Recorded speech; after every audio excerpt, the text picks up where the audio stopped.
Kasus Nur Hayati, seorang wanita yang ditetapkan sebagai tersangka usai melaporkan dugaan korupsi, resmi dihentikan oleh Kejaksaan Negeri Cirebon. Penghentian penuntutan tersebut berdasarkan Surat Ketetapan Penghentian Penuntutan atau SKPP tertanggal 1 Maret 2022 yang ditandatangani oleh Kepala Kejaksaan Negeri Kabupaten Cirebon Hutamrin. Kepolisian Republik Indonesia dan Kejaksaan Agung Republik Indonesia bersepakat kasus Nur Hayati dihentikan terhitung sejak Selasa 1 Maret 2022 kemarin. Kapuspenkum Kejaksaan Agung Republik Indonesia, Leonard Ebenezer menjelaskan bahwa Surat Ketetapan Penghentian Penuntutan atau SKPP telah diserahkan kepada Nur Hayati di rumahnya di Desa Citemu, Cirebon, Jawa Barat.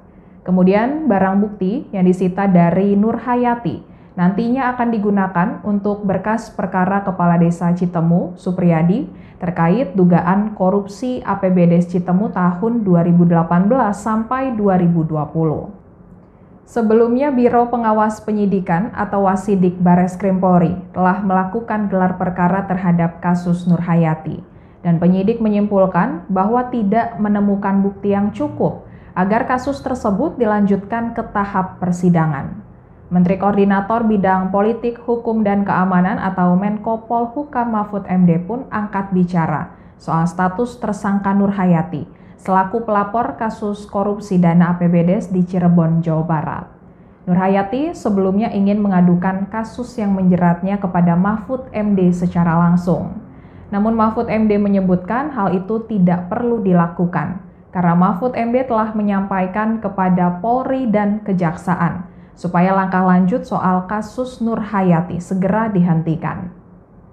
Sementara itu, pencabutan status tersangka Nur Hayati tidak akan mempengaruhi jalannya proses hukum dari kasus dugaan korupsi dana APBD di Cirebon, Jawa Barat. Mahfud MD menegaskan kasus dugaan korupsi yang menjerat Kepala Desa Citemu Supriyadi tetap dilanjutkan. Kepala Desa Citemu Supriyadi masih berstatus sebagai tersangka kasus dugaan korupsi dana desa yang merugikan uang negara sebesar 818 juta rupiah. Adapun video pengakuan Kepala Urusan Keuangan atau Bendahara Desa Citemu, Kecamatan Mundu, Kabupaten Cirebon bernama Nur Hayati viral di media sosial. Nur Hayati yang melaporkan dugaan korupsi yang dilakukan oleh Kuwu atau Kepala Desa Citemu Supriyadi justru turut ditetapkan sebagai tersangka.